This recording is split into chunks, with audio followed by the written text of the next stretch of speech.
Coach, appreciate you joining us. We'll jump to some questions.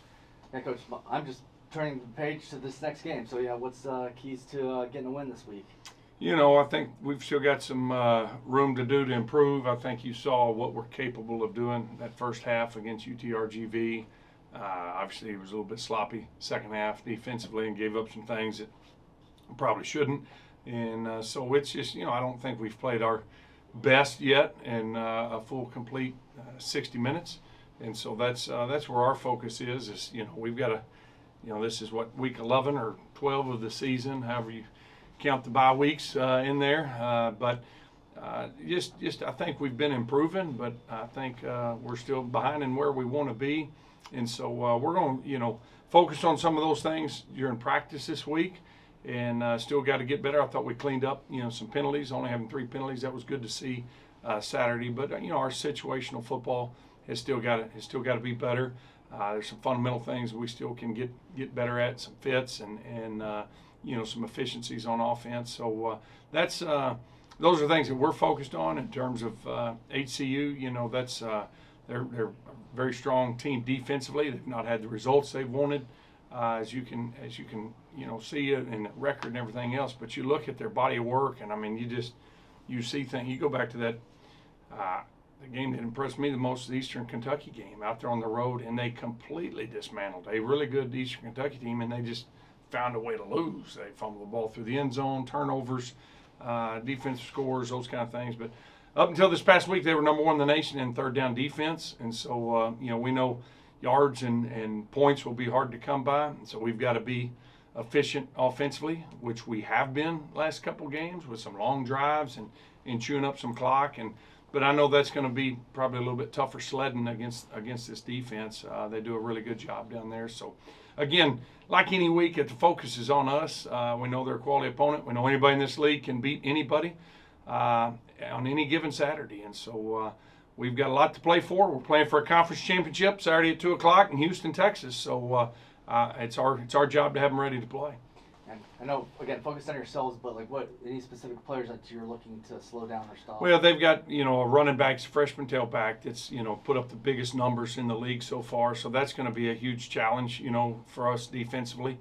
And I think, they'll be fired up to try to meet that. But he's had a lot of accolades, a lot of yards, very talented player. So that'll be, important to stop in. They got 3, FBS transfer quarterbacks. They've played a couple of them, and all have a different skill set. And so, that's another challenge there is who you're going to see, and being prepared for all of them. And then defensively, it's no just one standout. It's just a great unit, and what they do schematically is very tough and put some stress on you offensively, because it's hard to get a read on what they're doing and then, execute once you do figure that out on the fly. So that's where, that challenge is. Special teams, I think, needs to show up, and I think we've been good in special teams. There's some good play last week, but I think that's an area that I think if we do a good job, we can take advantage of some things there as well.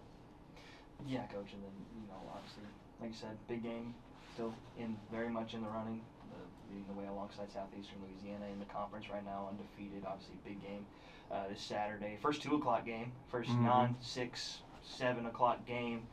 Playing the sunshine. Exactly. Talk about the difference between, having those 6, 7 o'clock games compared to, those earlier, early afternoon. Yeah, no, that's a great, and that's where it's been a challenge for us here. We usually play afternoon games here late in the season, but with the way the volleyball schedule fell and, just things on campus, we've had to play all night games and everything. So, and then some of those night games became early morning games with all these rain delays we've had. But this will be a different change, a 2 p.m. kick. We're an early morning practice team, so we're all in the building by 6 a.m. every morning. And so I don't think that'll be a problem for us. I think it's a good, test, and a good challenge and a good opportunity. It's going to be warm. I mean, I think scheduled to be 85 degrees on Saturday there in Houston. So, if the season ended today, we'd definitely be in the playoff picture and be looking to play some high noon games, 1 o'clock, 2 o'clock, 3 o'clock games. And that's something that we've talked about. Hey, if we handle our business, 1 week at a time, if the season ended this next week, let's make sure we get a W where we're still in that picture. And so that's another opportunity for us to see if we can play at 2 o'clock in the afternoon. And it's a different stadium. I've never been there. It's a one-sided stadium. It's a unique place to play.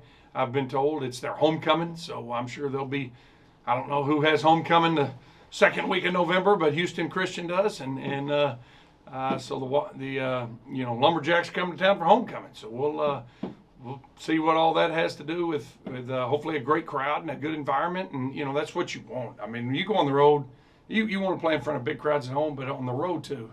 You want to play in big crowds and great environments. That's all part of the experience of playing college football. And so we're excited for it and looking forward to the challenge there Saturday at 2 o'clock. Does being selected as a homecoming team add any extra motivation at all? It doesn't. That's not my call. That's not, right. Coach Bachtel's call. I mean, that's just, I don't know who scheduled that for them, but they did. And so, but if it takes me, giving a rah-rah, they schedule you for homecoming, if that's what it takes for us to get excited about playing Division I college football, we don't have the right guys in the room, So we've got an opportunity to go out there and improve, try to get better. Our goal is just to be the very best version of the 2025 Lumberjacks that we can be, and we get another opportunity to do that Saturday and improve. And so we've got to have a great week of practice. And you look at what happened in college football at our level across the board. There were 8 teams in the top 25 that got beat, and not just beat, they got upset. 7-1, losing to 2-6, and all the way down from the number 2 slot all the way through the top 25. And so you've got to, everybody's got scholarships, everybody's got good players, everybody's got good coaches. You better be ready to play on any given Saturday or you're going to get embarrassed. And if we're not ready to play Saturday, we'll be embarrassed, because we'll get our butt beat. And that's not the goal. That's not why you keep score to win the game, and they're keeping score Saturday. And so we've got to have a great week of practice, be prepared, and we've got to get better at some things internally to have ourselves ready to play our best football Saturday at 2 o'clock. Coach, one more question for you. You talked about having the right guys in the room. Obviously, among those is Charles Demings. Mm-hmm. At East Texas A&M, toward the end of the game, they wanted to maybe pick on him a little bit. Obviously, he answered the call, and then first drive last week, he gets the interception, gets both feet in, pretty acrobatic play by him. Just talk about a little bit about the mindset you have to have when he's in the position he's in. When they're not going to go to him a lot, but when they do, obviously he's got to be ready. Well, I'm glad I'm not an opposing quarterback. That what you got to worry about first is the rush. Exactly. That front that we've got has, their havoc rate is unbelievable, and that was one area that we struggled at Saturday. We only had 4 tackles for loss and 1 sack, and we let a lot of them get away from us, and that's how you end up with 100 yards rushing. And we gave up, I think, to their tailback Saturday, 31 yards rushing. So the other 69 was a quarterback ejecting, and some of those were on plays we had them, and didn't finish the play. So that's one area we got to get better. Getting to your question, but as an opposing quarterback, you got to worry about that front, and then where are you going to throw it? Because Charles is a great player, and he's, we've had 72 NFL scouts here this fall. They're coming to look at number 1, but we got some other guys. They have found out in a hurry.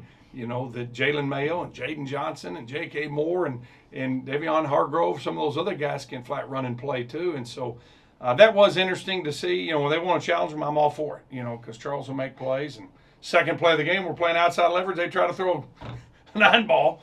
That's usually how it's going to – I've seen that happen many times in practice. And so he came down with it. Maybe we had to call the review in, but got the call right and got it done. So that's good to see. And he's an awesome young man. I know there's a great article on him. You did a great job with that article last week, and I think did a good job of who he really is.